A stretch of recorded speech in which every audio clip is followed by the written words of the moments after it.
Hola amigues, hoy les voy a presentar mi tema que se llama El arte por el arte por Daniela Barajas. Bachelor es un pintor que decía que es muy difícil mejorar el estado puro de los materiales que una vez utilizada la pintura en la obra de arte. Muy bien podía resultar menos interesante que cuando estaba en la lata. Esto quiere decir que era muy difícil mejorar el material una vez en la lata, o sea, la pintura ya lo era todo.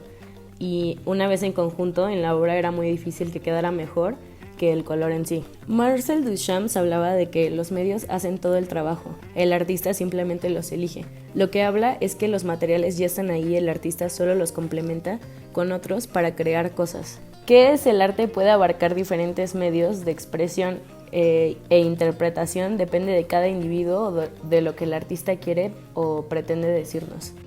Esto quiere decir que el medio es el mismo mensaje. Este se puede modificar para que se adapte a diferentes medios. Es decir, puedes tener un mismo mensaje, pero lo puedes representar diferente o modificarlo para el público al que esté destinado a llegar, con la misma idea, clave o sentido.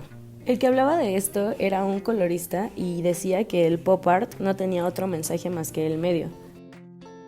También hablaba de que Claes Edinburgh con sus hamburguesas, que es una obra muy famosa de este artista, el medio era chillón, crudo y banal, porque la naturaleza de la comida rápida era el mismo.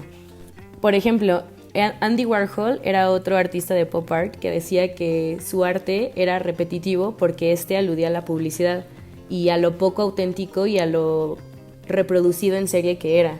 O sea, se producía en serie la publicidad, por lo que su arte lo reflejaba. Y habla de que el arte refleja el entorno del artista. Es decir, si el artista está viviendo en un entorno que es muy repetitivo y muy aludido como a la publicidad, este hace que su arte se refleje a través de lo que siente. Los archicoloristas del siglo XX hablan de que el color por sí mismo no representa otra cosa más que a él mismo. El color es un concepto tan abstracto que se valoriza a sí mismo y no depende de las categorías. Un magnífico pintor llamado Kandinsky decía que el arte moderno solo nace cuando los signos se convierten en símbolos. Lo que quiere decir es que el color lo es todo y ponerle forma solo obstruye la belleza del mismo. Segundo capítulo, nuevos medios. Jackson Pollock usaba pinturas de líquido fluido debido a sus técnicas de salpicado. Él habla de que las pinturas debían estar en esa consistencia porque de no ser así no hubiera podido lograr sus obras. Es decir, si las pinturas hubieran estado en una consistencia muchísimo más diferente, era casi imposible que él lograra sus técnicas de salpicado. Pollock usaba lienzos enormes con pintura de esmalte y tenía técnicas de salpicado y vertido. En 1950-1960 hay un cambio al acrílico y se debe a que el óleo ya no era tan servible y era demasiado caro. Se hablaba de que las personas que pintaban en óleo eran vagos. En 1860 se inventó la nitrocelulosa flexible, la que igual tenía materiales explosivos. Por lo tanto, por la época, esta se fabricó en exceso, debido a que en esa época estaba sucediendo la Segunda Guerra Mundial. Esto causó un excedente de material, es decir, de nitrocelulosa, lo que obligó a buscarle un nuevo uso. O sea, ya se había producido tan en serie la nitrocelulosa que había un exceso. Si disuelves este material con componentes orgánicos y resina de nitrocelulosa, forma un barniz, y si le agregas pigmento, sale pintura, es decir, se crea la pintura de esmalte. Lo que obviamente captó la atención de la industria automovilística, porque llevó que la pintura tardara de 7 a 10 días en secarse.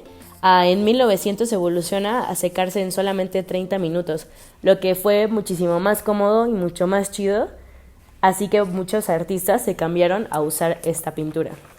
Artistas como Siqueiros y Hamilton hicieron experimentos con sus obras para que estos tuvieran conexión. Por lo consiguiente, a estas pinturas se les fue agregando polímeros de poliéster, lo que hizo una resina lúdica. En 1927, esta tenía el beneficio de que secaba muy rápido.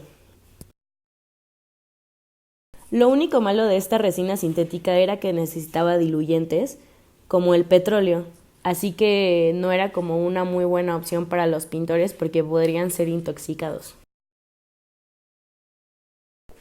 La pintura impermeable. Esta tenía emulsiones acrílicas y gotas cargadas de pigmento del polímero que se dispersaban en agua y en una sustancia jabonosa llamada emulsionante, la cual evita que se fusionen. Al secarse la película de pintura, el agua se evapora y el acrílico se vuelve duro pero flexible.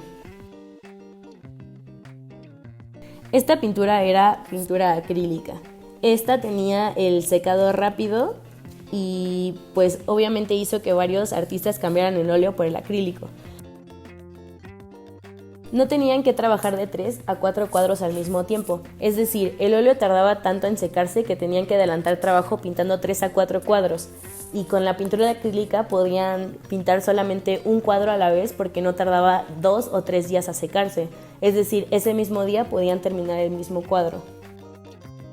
Sin embargo, lo único malo de esta pintura era que los materiales eran demasiado caros y pues los artistas demasiado pobres.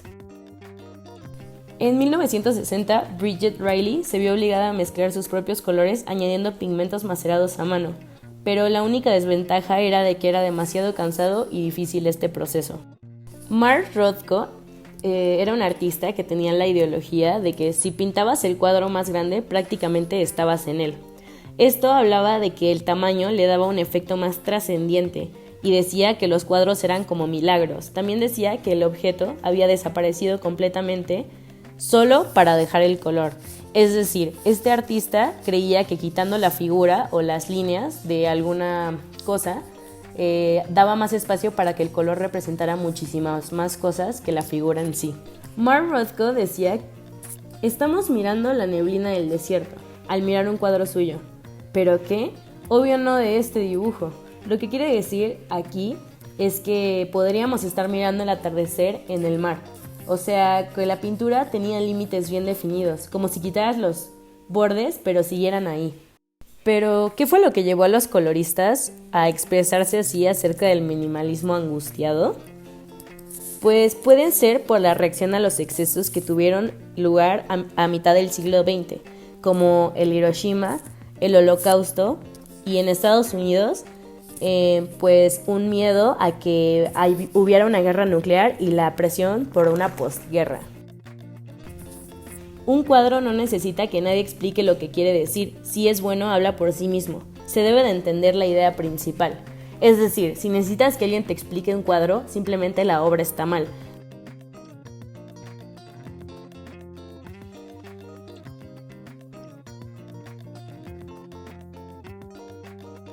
Había una idea de que el lienzo sustituía a la figura.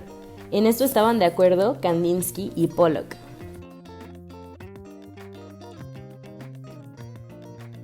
Esta ideología habla de que el color expresaba más que una figura. Este podría representar tragedia, éxtasis o perdición. Quería decir que si quitabas toda la figura le dabas más oportunidad al color de que hablara por sí mismo y expresara sentimientos que con la figura no podías llegar a tocar. Como por ejemplo, está la serie de Pollock que representaba la crucificación, pero esta no tenía formas, solamente cuadros con colores. Por ejemplo, los tonos oscuros representaban el sufrimiento y los tonos claros representaban la resurrección. Rothko hablaba de que todo estaba en el matiz y en la composición. Louis Morris, un pintor en 1950, con su famosa serie de velos, vertía pintura sumamente diluida sobre los lienzos. Si se repetía esta operación con una gama de colores brillantes, quedaba como cortinas grumosas y translúcidas. El pintor Noland evolucionó esta técnica con un mayor control, sin superponer ni meter colores. Cada color representaba individualmente, con líneas.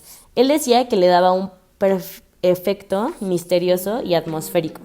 Hablaba de que nada eran milagros, lo que ves es lo que te llevas. A Noland no era el minimalismo del color lo que le atraía, sino la interacción de colores.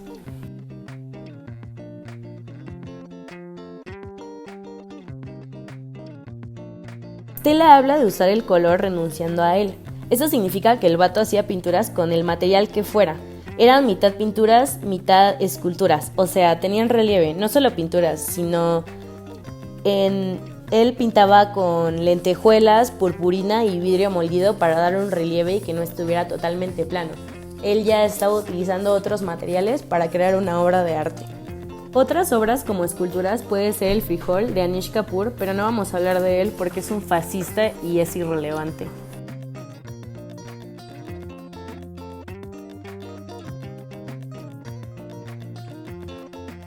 En 1914, H. Lieberman sintetizó la primera quinocridona que pudo emplearse como pigmento y fue comercializada en 1958.